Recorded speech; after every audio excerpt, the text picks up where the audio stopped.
cet effet, il a été élaboré en 2009 une vision de développement à long terme, horizon 2035, et un document de stratégie pour la croissance et l'emploi pour la période 2010-2020. Le document de stratégie pour la croissance et l'emploi, le DSCE, est depuis son adoption en 2009 le cadre de référence de l'action gouvernementale ainsi que le lieu de convergence de la coopération avec les partenaires techniques et financiers en matière de développement. À cet effet, le gouvernement entend, sur la période allant de 2010 à 2020, d'abord accélérer la croissance économique en relevant le taux moyen de croissance à 5,5% par an à la faveur des politiques sectorielles suffisamment ciblées et axées notamment sur l'accroissement des capacités d'offres énergétiques, le développement des infrastructures de transport, la modernisation de l'appareil de production. Ensuite, promouvoir la création d'emplois en agissant sur l'offre et la demande d'emplois, ainsi que sur l'efficacité du marché du travail. Et enfin, améliorer la gouvernance et le climat des affaires à travers notamment le renforcement de l'état de droit, on en a parlé ce matin, le renforcement de la sécurité des personnes et des biens, la poursuite de la modernisation de l'administration publique. Deuxième questionnement, qu'avons-nous fait ? Dans le cadre de la mise en œuvre de cette stratégie, les autorités publiques entendent jouer pleinement leur rôle tout en comptant sur le dynamisme du secteur privé, ainsi que l'appui des partenaires économiques, techniques et financiers. À cet effet, un cadre incitatif à l'investissement a été mis en place pour permettre au secteur privé, considéré comme le moteur de la croissance, de jouer pleinement son rôle économique. Aussi, le gouvernement a engagé la mise en œuvre. Nous vous prions de regagner la salle, car la première table ronde a commencé. Le déjeuner aura lieu à l'issue de cette première table ronde. Merci. Cela n'était pas dans mon exposé. Je disais donc que le gouvernement a engagé la mise en œuvre de plusieurs grands projets d'infrastructures dans les secteurs stratégiques. Nous pouvons ainsi relever dans le domaine de l'énergie la construction de la centrale à gaz de Kribi d'une capacité de 216 MW, la construction du barrage hydroélectrique de Memvele d'une capacité de 211 MW, la construction du barrage hydroélectrique de Mekine d'une capacité de 15 MW, la construction du barrage réservoir de Lompangar avec un barrage sur pied projeté de 30 MW et qui permettra également de gagner près de 110 MW supplémentaires sur les barrages existants en période d'étiage, ainsi que de créer des conditions favorisant l'aménagement de nouveaux sites importants en aval à des conditions économiques intéressantes. Dans le domaine des transports, la construction d'un port en eau profonde à Kribi, la construction en cours de l'autoroute Yaoundé-Simalène, la construction en cours de l'autoroute Yaoundé-Douala, la construction en cours d'un deuxième pont sur le Vouri, le renforcement en cours du réseau à fibre optique avec la pose de backbone de 3200 km. Dans le domaine de la modernisation de l'appareil de production, les actions portent sur la construction d'une usine de montage de tracteurs et la mise en place d'un programme agropole, etc. Troisième questionnement. Quelle est l'évolution économique récente? La mise en œuvre de cette stratégie engagée dès 2010 a permis de maintenir un cadre macroéconomique assez satisfaisant, malgré un contexte international peu favorable, les retards accusés au démarrage de certains grands projets et l'avènement de la crise sécuritaire dans la partie septentrionale du pays.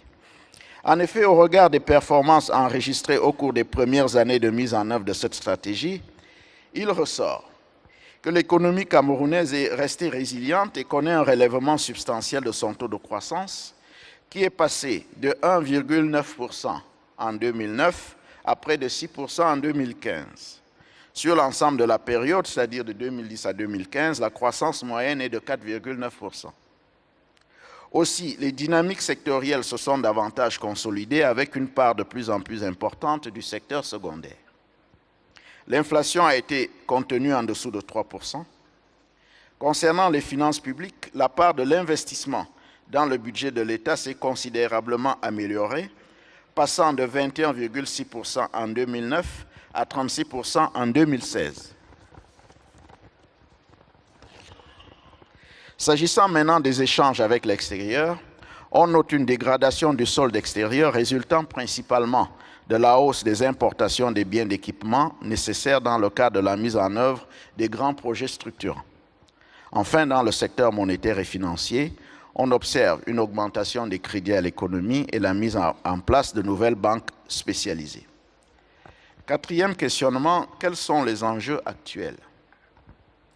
Compte tenu des contraintes ci-dessus relevées que rencontre l'environnement international et national, notre objectif est non seulement de maintenir notre résilience à court terme, mais également de rechercher à moyen et long terme une croissance forte et durable.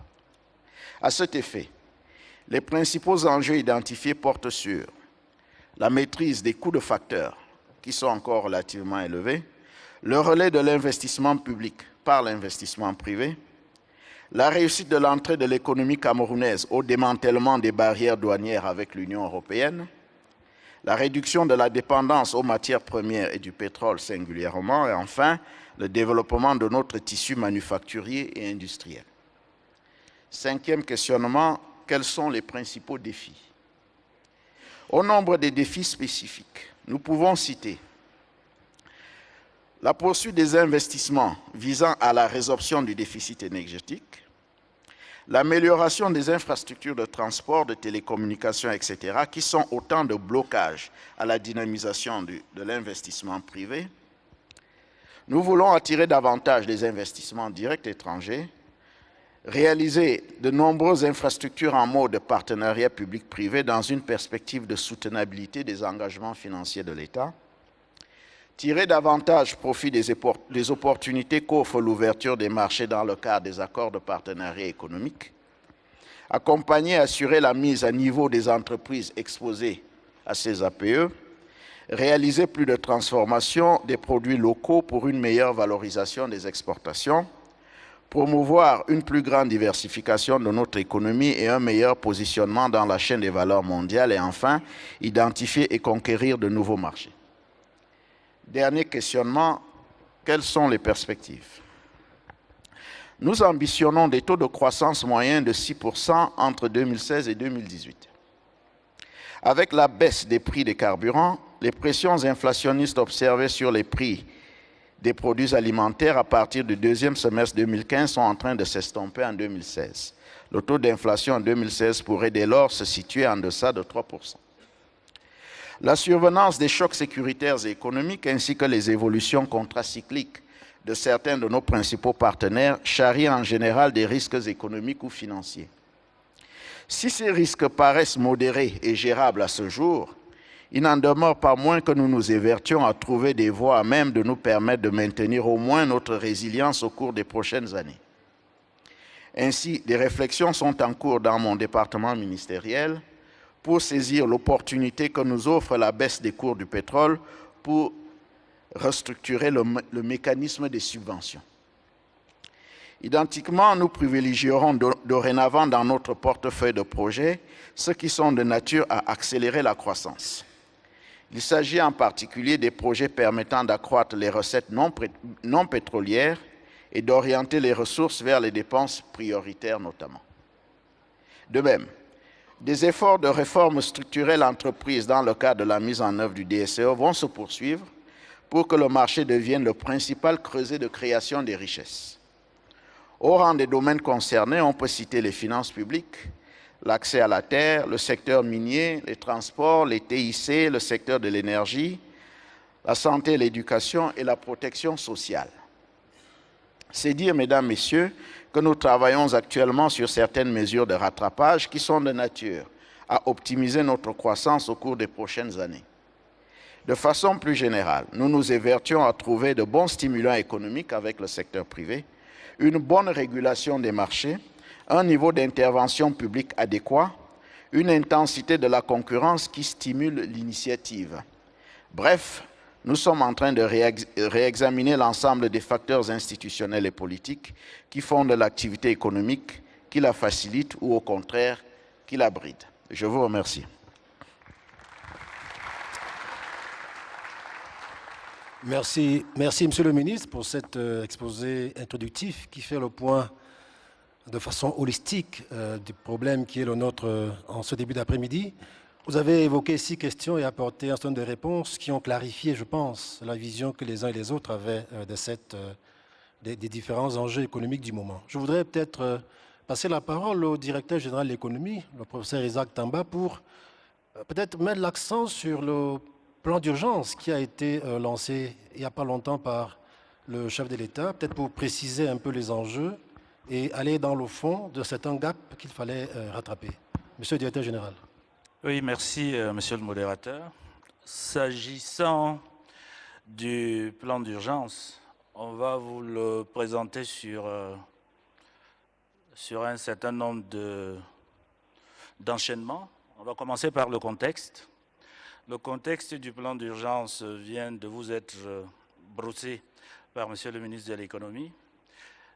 Sur le plan des performances, le plan d'urgence est élaboré dans un contexte où nous enregistrons des performances qui sont globalement satisfaisantes, mais qui se situent en dessous de notre potentiel de croissance. Dans le document de stratégie pour la croissance, nous ambitionnons des taux, le scénario dit de vision, nous ambitionnons des taux de 7%, et l'évaluation indépendante qui a été faite pour les 3 premières années de la mise en œuvre du DSE ont démontré que nous étions en deçà de cette performance, en moyenne 5% depuis 2010. Et ces performances, bien que globalement satisfaisantes, étaient sur le plan de l'inclusion. Les résultats n'étaient pas aussi satisfaisants et on s'est rendu compte également que l'intérêt qui avait été porté dès le départ sur le secteur privé n'avait pas été suffisamment valorisé pendant les 3 premières années de mise en œuvre du DSE. On a également observé, à partir de ce décalage entre le scénario de la vision et celui qui était en train d'être mis en œuvre, nous nous sommes rendus compte qu'il y avait une dégradation également des conditions de la qualité de la vie. Et sur le plan international, l'économie mondiale était en pleine mutation avec l'émergence de nouveaux pôles et également l'annonce d'une baisse des cours des principaux produits de base qui s'est concrétisée au début de l'année 2014 avec la chute des cours du brut. Alors tout cela, dans ce contexte, ça posait des nouveaux défis, mais également ça nous mettait face à de nouvelles perspectives qui pouvaient nous éloigner des lendemains espérés dans le document de stratégie pour la croissance et l'emploi. Donc, sur cette base, on peut dire que les fondements du plan d'urgence partent de cette évaluation indépendante du DSE et le discours du chef de l'État du 31 décembre 2013 qui constate justement que le taux de croissance ne suit pas la tendance des projections espérées, que le budget d'investissement affiche des taux qui sont anormalement bas et que le climat des affaires reste à parfaire. Et plus encore, il estime qu'il y a une certaine incohérence entre certaines actions qui sont portées par certains départements ministériels et l'orientation donnée dans le DSE. Et en réponse donc à ces préoccupations du chef de l'État, le gouvernement met donc en place, élabore donc ce plan d'urgence. Donc la philosophie du plan d'urgence, c'est qu'il s'agit d'un portefeuille d'actions de rattrapage qui devrait nous ramener sur le sentier du DSE. Il s'agit également, dans le plan d'urgence, de favoriser la transition sectorielle vers plus de transformation en adressant les principales problématiques auxquelles sont confrontés les opérateurs économiques, notamment la question des coûts de facteurs, des voies de communication, mais aussi en adressant la problématique de la qualité de la vie. Les objectifs que se fixe donc le plan d'urgence sont de 3 ordres. Le premier, c'est de relancer et accélérer la croissance économique à court terme à travers des taux de croissance au-dessus de 6% à partir de 2015. les prévisions qui viennent de vous être présentées par le ministre de l'Économie attestent que nous nous situons justement dans cette trajectoire, 6% à partir de 2016 jusqu'en 2018. Le deuxième objectif, c'est d'améliorer les conditions de vie des populations. Et le troisième, c'est de densifier les investissements afin non seulement de construire les infrastructures de soutien à l'activité économique, mais aussi d'enclencher les effets multiplicateurs structurants, y compris les emplois nécessaires à la résorption du chômage et l'augmentation des revenus des ménages. Le plan d'urgence se structure en 7 principaux domaines ou secteurs. Le développement urbain, c'est le premier secteur, les infrastructures routières, l'énergie, l'eau, la santé, l'agriculture et l'élevage et la sécurité des grandes villes. En ce qui concerne le modèle de financement du plan d'urgence, ce que nous pouvons retenir, c'est que c'est un modèle de financement novateur parce qu'il fait appel à la fois aux ressources d'origine privée à travers des emprunts auprès des institutions financières locales et internationales, mais également il fait appel aux partenaires multilatéraux et bilatéraux, notamment la Banque mondiale et l'Agence française de développement, en ce qui concerne particulièrement le projet de réhabilitation des lignes de transport électrique. Et enfin, il a recours, le plan d'urgence, au financement par émission obligataire.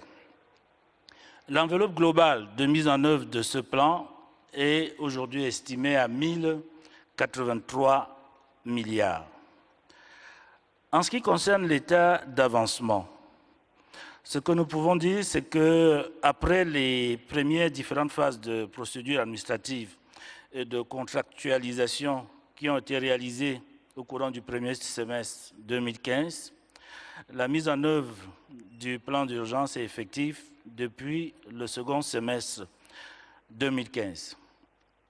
Et cette exécution est perceptible aujourd'hui, notamment dans le domaine de la santé, du développement urbain, des industries animales, de l'eau et de l'énergie, des infrastructures routières, de l'agriculture et même de la sécurité. En conclusion, je voudrais ici souligner le fait que la mise en œuvre efficace du portefeuille d'action du plan d'urgence, au-delà des mesures de rattrapage, devrait valoriser l'immense potentiel que possède le Cameroun.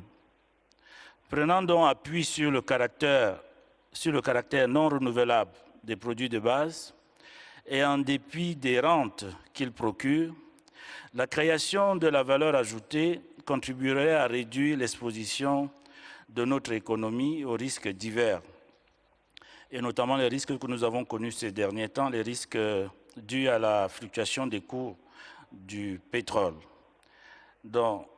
Et en même temps que cela va contribuer à réduire notre exposition à ces risques, opérer une migration vers des produits à plus forte valeur, plus diversifiés, adossés à des marchés finaux moins volatiles, c'est-à-dire qui ne dépendent plus de la spéculation, mais surtout des fondamentaux du marché.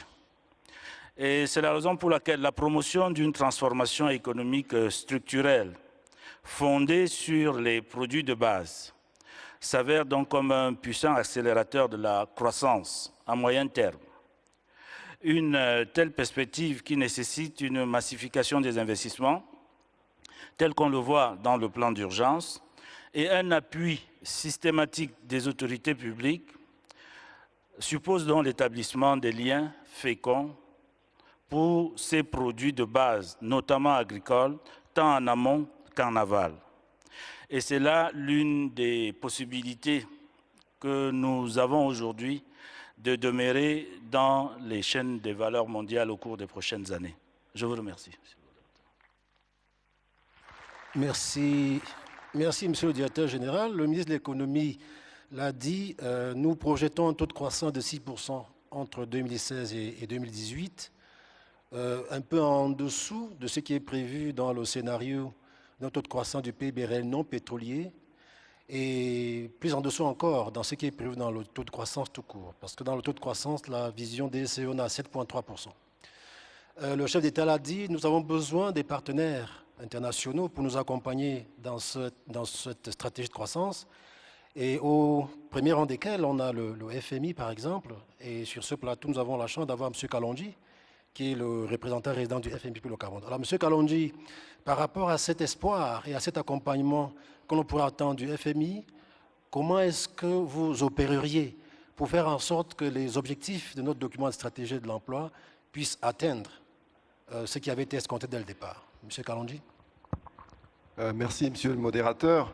Je répondrai à la question en disant d'abord, comme le ministre de l'économie l'a dit, qui a brossé un peu le paysage, la situation macroéconomique du pays. Le Cameroun, la croissance économique du Cameroun s'est très bien comportée comparativement aux autres pays de l'Afrique subsaharienne où nous, au FMI, nous prévoyons un taux de croissance d'à peu près 3% cette année, alors que le Cameroun est à des taux de plus de 5%. Alors, l'inflation, comme on l'a mentionné aussi, est restée faible. Et ce sont des bénéfices qu'il faut saluer. Et il faut dire aussi que cette croissance a été tirée largement par des secteurs qui ont bénéficié de l'investissement public, hein, bâtiments, travaux publics, etc. Alors, ce sont des composantes importantes. Et quand on parle de croissance, je pense que la première chose, la condition nécessaire, mais pas suffisante, c'est la stabilité macroéconomique. Alors, peut-être c'est important de reparler un peu du contexte mondial qui présente des vents contraires. Et donc, particulièrement dans le cas du Cameroun, il y a un double choc auquel le pays fait face. C'est le choc de l'effondrement du cours du baril dont on a parlé, et aussi de la menace sécuritaire qui sévit dans la région du lac Tchad, et donc qui vient augmenter les dépenses sécuritaires des États qui sont touchés par ce fléau. Alors que ces mêmes États subissent la chute du cours du pétrole qui ponctionne les recettes budgétaires. Donc, à cela, il faut donc répondre afin de maintenir une stabilité macroéconomique par ce que nous pensons, ce que nous préconisons, un rééquilibrage budgétaire.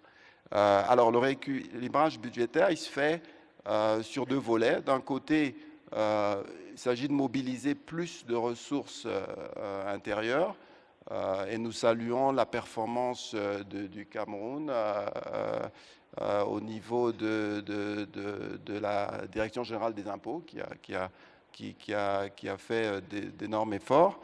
Il y a donc ce besoin qui s'accompagne aussi du besoin de réduire les dépenses, donc rationaliser les dépenses publiques. Maintenant, ce doit se faire, je pense, dans un cadre où on met l'accent encore plus sur la qualité de la dépense publique. Et donc, l'idée, c'est certainement pas d'arrêter l'investissement public, mais de s'assurer à ce que cet investissement public soit bien sélectionné, qu'il y ait des priorités qui soient données particulièrement pour les projets porteurs de croissance économique. Donc la qualité est importante. Et il faut aussi préserver, bien sûr, les dépenses sociales prioritaires dans les domaines que sont la santé et l'éducation. Donc, ça, c'est peut-être très rapidement, si on veut, la première condition, c'est le maintien de la stabilité macroéconomique. Ensuite, on en a parlé déjà, il s'agit de tirer le modèle de croissance vers une croissance dont le moteur est l'investissement privé, qui prendrait le relais à l'investissement public. Alors,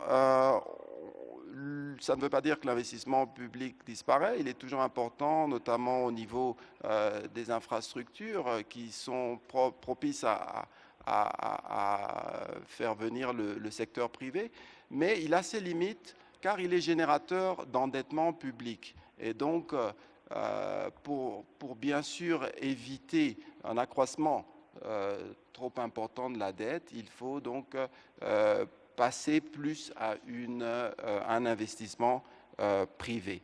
Alors comment cela peut se faire? Nous pensons au FMI qu'une des voies, c'est le besoin d'éliminer les goulots d'étranglement. Alors je citerai un qui est le manque d'électricité continue et fiable. Il y a aussi le besoin d'augmenter la compétitivité économique, notamment dans le secteur non pétrolier. Et cela, on en a aussi parlé ce matin, passe par exemple par la réduction des coûts de transport, qui sont, soit dit en passant, parmi les plus élevés en Afrique. Un thème aussi qui a été fortement mentionné déjà, c'est le besoin d'améliorer le climat des affaires. Et cela, peut-être concrètement, on peut parler de quelques éléments. Par exemple, l'accès au crédit, améliorer l'accès au crédit bancaire, l'accès à l'électricité dont j'ai parlé déjà, meilleure performance dans certains domaines comme la création d'entreprises, l'exécution des contrats, les transferts de propriété, etc. Et un point très important, je pense, c'est la productivité des facteurs. Je pense que nous avons eu une étude au niveau du FMI l'année dernière qui a montré que la productivité totale des facteurs, donc je parle de la main-d'œuvre et du capital, était négative. Donc elle contribuait de manière négative à la croissance ici au Cameroun. Alors ça, c'est quelque chose, donc c'est vraiment une piste sur laquelle on peut avancer pour que cette productivité soit améliorée, en améliorant l'efficience, en améliorant aussi, en développant le capital humain. Donc, investir dans la santé et dans l'éducation, ce sont des éléments qui nous permettront d'augmenter la productivité qui est importante pour accompagner le capital et la main-d'œuvre. Alors, très rapidement, deux autres points, c'est l'intégration régionale. On en a aussi parlé déjà, l'abolition des barrières tarifaires et non tarifaires qui permettraient d'avoir un marché plus grand et plus intéressant pour les investisseurs étrangers et qui aussi permettrait, en augmentant le commerce intra-régional, permettrait d'insuler quelque peu la région aux chocs externes tels que ceux auxquels la région fait face en ce moment. Et pour terminer, on en a aussi parlé, c'est une plus grande intégration dans la chaîne des valeurs mondiales. Et ça, c'est très important car lorsqu'on parle de secteurs industriels, l'agro-industrie, etc., ce sont des secteurs qui sont créateurs d'emplois. Et en intégrant mieux cette chaîne de valeur, on peut en effet créer plus d'emplois. Donc je m'arrêterai là. Merci. Merci infiniment, M. Kalonji. Le point de vue du FMI est toujours très important parce que souvent il est une condition, une précondition des différents financements qui peuvent nous venir, soit des partenaires internationaux, au premier rang desquels, en tout cas pour le continent africain, il y a la BAD. Et nous sommes heureux ici d'avoir M. Racine Kane, le représentant résident de la BAD au Cameroun. Qu'est-ce qu'il faut, M. Kane, pour que vous financiez plus et mieux notre économie afin qu'il y ait un rattrapage pour que le DSE avance? M. Kane. Je vous remercie, monsieur le modérateur. Permettez-moi tout d'abord de remercier les autorités camerounaises de nous avoir conviés à cette importante conférence. Je voudrais partir des axes stratégiques déclinés par le ministre gouverneur, qui est donc le gouverneur du Cameroun auprès du groupe de la Banque africaine de développement, en mettant en exergue les trois axes stratégiques. Le premier axe, comme vous le savez, c'est comment renforcer donc la croissance. Elle est actuellement à un niveau assez conséquent, mais nous estimons que le Cameroun peut faire encore beaucoup plus et il faudrait que la croissance soit inclusive. Il ne s'agit pas seulement d'avoir des taux qui sont satisfaisants, mais il faudrait qu'au niveau du panier de la ménagère, que l'on puisse ressentir les effets positifs de cette croissance. Le second axe, c'est l'amélioration de la gouvernance et de la gestion stratégique de l'État, notamment la problématique de la modernisation de la gestion des finances publiques. l'amélioration du cadre des affaires, mais aussi le renforcement des institutions de l'État. Et enfin, le troisième axe, qui est aussi une des finalités de nos politiques économiques, c'est la problématique donc, de l'emploi.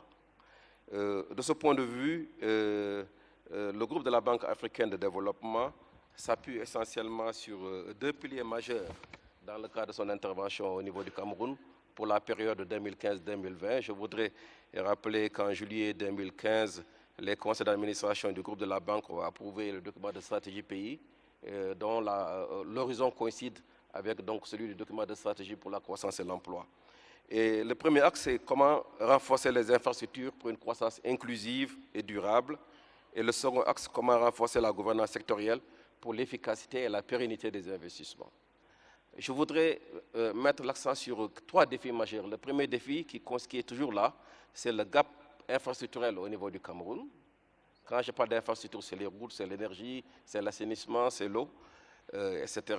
Et le second défi, c'est la problématique de la gestion des dépenses, des finances publiques, notamment l'efficacité de la dépense publique. Et le troisième axe majeur sur lequel je voulais mettre, défi majeur sur lequel je voudrais mettre l'accent, c'est l'amélioration de l'environnement des affaires. Et c'est sur la base de ces différents axes et de l'avantage comparatif du groupe de la Banque africaine de développement que nous avons retenu donc ces deux piliers, axés essentiellement sur les infrastructures et deuxièmement sur donc, la gouvernance sectorielle. Alors pour ce qui est du premier pilier sur donc les infrastructures, notre objectif c'est de développer les infrastructures rurales, de soutien aux chaînes de valeur agricole. Notre collègue du Fonds monétaire a mis l'accent sur la problématique, le ministre aussi auparavant en avait parlé. Et donc nous voulons que l'on puisse valoriser donc, le secteur agricole, non pas parce que simplement on n'a plus rien à faire à l'école, on a échoué à l'école, on va aller dans le secteur agricole, mais on va dans l'agriculture parce qu'on veut faire du business. Et donc il y a le concept de l'agripreneur que nous comptons mettre en œuvre. Et évidemment, il y a toute la problématique du financement du monde agricole que l'on doit inventer, qui est une problématique assez difficile sur laquelle nous travaillons. Nous devons donc développer les chaînes de valeur agricole en vue de diversifier les sources de croissance. Nous devons aussi développer les infrastructures de transport. Je donne un exemple simple. La Banque africaine de développement, avec la coopération japonaise, on a permis de finaliser, je suis heureux de l'annoncer ici, les travaux de la route Bamenda-Enugu, c'est-à-dire le corridor qui relie le Cameroun au Nigeria. Depuis que cette route est finalisée, il y a un boom du secteur agricole dans cette localité, notamment au niveau du nord-ouest. Et évidemment, certains disent que les prix ont augmenté, c'est normal, parce qu'il y a une forte demande exercée par le Nigeria. Et le défi pour le Cameroun, c'est de produire plus, de produire mieux, mais surtout de transformer. Donc, ce sont des points, de mon point de vue, importants. Et je voudrais rappeler, à chaque fois que nous faisons une route, nous prévoyons ce qu'on appelle des réserves pour la fibre optique. Et c'est de ce point de vue que nous avons signé, il y a de cela quelques mois, un projet backbone pour pouvoir faire la fibre optique sur 916 km donc, au niveau donc, du Cameroun. Toujours dans le cadre du pilier 1 sur les infrastructures, il nous faut aussi renforcer les capacités des acteurs des productions. Évidemment, l'accent sur le transport sera toujours là, mais la problématique aussi de l'assainissement devra être une problématique qui va demeurer. Nous allons poursuivre ici, par exemple, à Yaoundé, pour ceux qui connaissent bien la ville, le canal de Yaoundé, avec une deuxième phase avec l'appui de la coopération française. Ce canal a permis de soulager notablement les populations de la ville de Yaoundé, notamment en termes de réduction des maladies hydriques, des inondations. Mais c'est aujourd'hui une référence au niveau donc, de la ville donc, de Yaoundé. Alors, le second pilier, c'est renforcer la gouvernance sectorielle pour l'efficacité et la pérennité des investissements. Nous ne parlons plus de gouvernance de manière générale. Étant donné que nous avons un portefeuille de 65%, c'est le transport, nous nous intéressons beaucoup plus sur la gouvernance dans le secteur des transports, mais également de la gouvernance dans le secteur de l'énergie. Évidemment, nous allons poursuivre notre appui à la gestion des finances publiques à travers le renforcement du cadre budgétaire, le système d'information et donc le système de passation des marchés. Alors, je sais que le temps m'est compté. Je voudrais juste souligner un certain nombre de réalisations du groupe de la Banque africaine de développement ici, donc au Cameroun. Comme vous le savez, notre portefeuille aujourd'hui est un portefeuille qui dépasse le $1 milliard. En moins de 5 ans, nous avons doublé notre portefeuille au Cameroun. Et cela aussi grâce aux réformes entreprises par le pays. Depuis juillet 2014, le Cameroun est devenu un pays blend, à savoir qu'il a accès aux guichets non concessionnels, mais également aux guichets concessionnels. Et ce qui fait que nous pouvons aujourd'hui mobiliser des ressources suffisantes. Et la problématique, c'est moins la contrainte des ressources, mais beaucoup plus la problématique de l'exécution dans les délais impartis, donc des opérations que nous finançons. Il va de soi que chaque partie, à savoir que ce soit le Cameroun et la banque, chaque partie doit faire des efforts pour booster donc, nos interventions donc, ici au niveau du Cameroun. Très rapidement, dans le secteur des transports, nous avons fini de réaliser le corridor Bamenda-Edo, comme je le disais tantôt. Nous sommes dans une deuxième phase pour le corridor Ketadjoum, qui va relier le Cameroun au Congo-Brazzaville. Le Cameroun aujourd'hui est relié à Bangui. Personnellement, bien avant la guerre, j'ai fait Yaoundé-Bangui par route. Le Cameroun aujourd'hui est relié avec le Tchad. Il nous reste à relier le Cameroun avec le Gabon et aussi avec le Nigeria, avec plutôt la Guinée équatoriale. Et ce sont des opérations qui sont dans notre pipe et que nous allons donc financer. Dans le secteur de l'énergie, nous avons participé au PPP avec KPDC, mais aussi le réseau de Langpangar, et nous investissons dans le renforcement donc, des réseaux de transport. Sur l'agriculture, comme je le disais tantôt, nous avons des projets de développement des chaînes de valeur dans le secteur agricole, mais également dans le secteur donc, de l'élevage et de la pêche. Pour la gouvernance, nous mettons un accent particulier sur l'efficacité de la dépense publique. Nous avons un projet en cours d'évaluation. J'espère qu'on ira négocier très bientôt. Et ce projet aide à améliorer la maturité des opérations qui sont inscrites dans le cadre du budget de l'État. Tantôt, le directeur général du plan parlait donc du plan d'urgence. Nous sommes d'accord, mais il faudrait que l'on puisse s'assurer que tous les projets du plan d'urgence disposent d'études fiables. Et de ce point de vue-là, nous réaffirmons nos disponibilités au gouvernement de leur fournir des fonds pour pouvoir faire ces études. Et in fine, ce que nous voulons, c'est déclencher un mécanisme qui permettra de mettre en place un fonds de maturation des projets qui sera alimenté par l'ensemble des bailleurs. Évidemment, la responsabilité première sera la responsabilité donc, du gouvernement. Donc, monsieur le modérateur, j'ai d'autres... Je ne veux pas trop intervenir sur les autres aspects, notamment sur notre portefeuille à venir. Je voudrais finir seulement sur 2 points.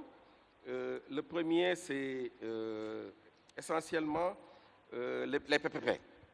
Il est prouvé que nous ne pouvons pas, nous, avec nos ressources, financer le développement de tous les pays. Nos ressources à elles seules ne suffisent pas. Il faudrait donc développer les PPP. Et de ce point de vue, nous lançons encore un appel au Cameroun. Je sais que dans les pays de la CEMAC, le Cameroun est l'un des pays qui a le mieux fait en matière de PPP. Ils ont une structure dédiée pour, ils ont une loi, et ils ont aussi donc une banque de projets.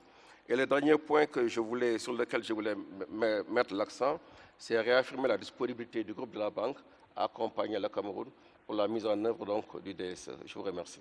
Merci. Je pense que cette dernière promesse n'est pas tombée dans les oreilles de Sou. Le ministre de l'économie est là.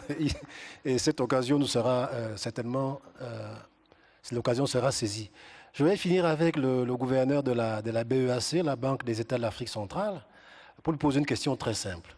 Comment la BEAC, qui est donc notre banque dans la CEMAC, peut-elle accompagner le Cameroun pour que tous les défis qui sont les nôtres, qui ont été évoqués depuis ce matin, pour que tous ces défis-là soient atteints? Monsieur le gouverneur.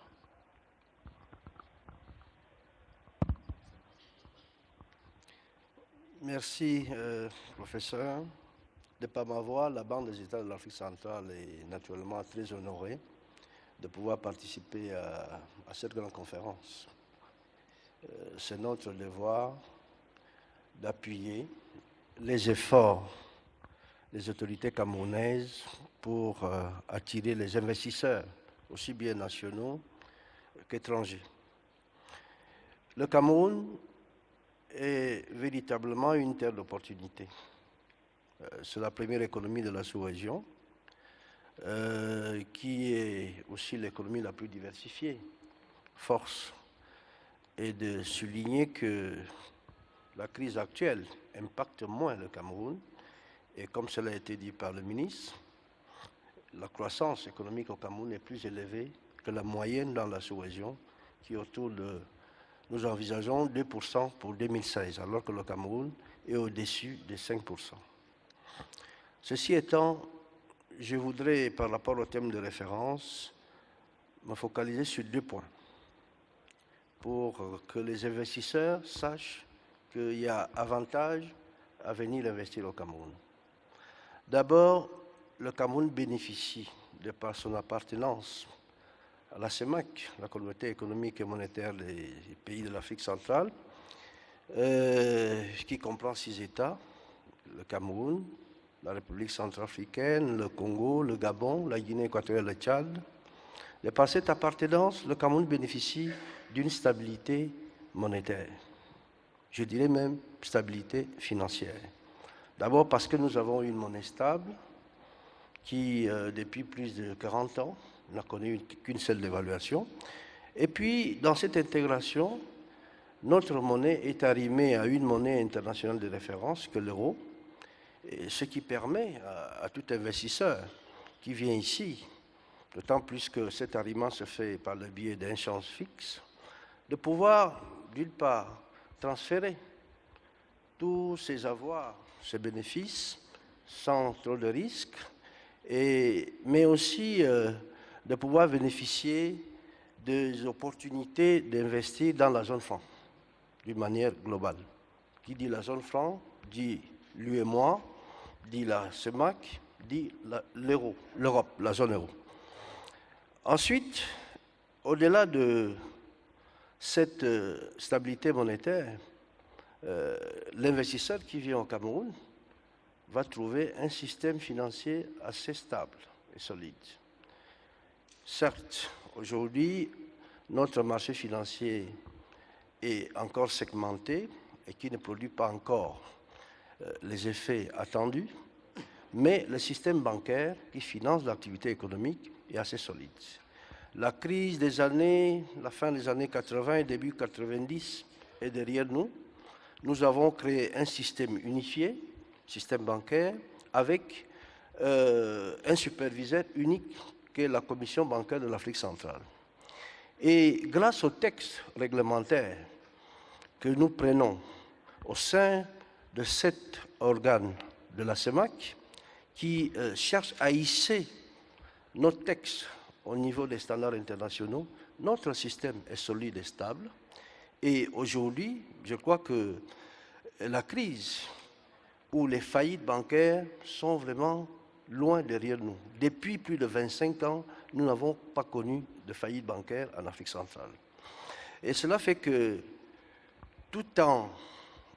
malgré cette solidité du système, nous avons été plus loin en anticipant certains risques potentiels de demain.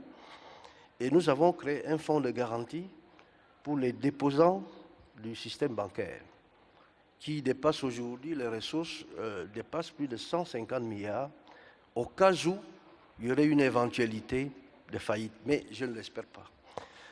Maintenant, au-delà de cette stabilité monétaire et financière que l'investisseur va trouver au Cameroun et dans la sous-région, la Banque centrale, sans préjudice de ses missions statutaires, comme je viens de le dire, sa mission est de préserver la stabilité des prix, la stabilité monétaire et la stabilité financière de l'Union.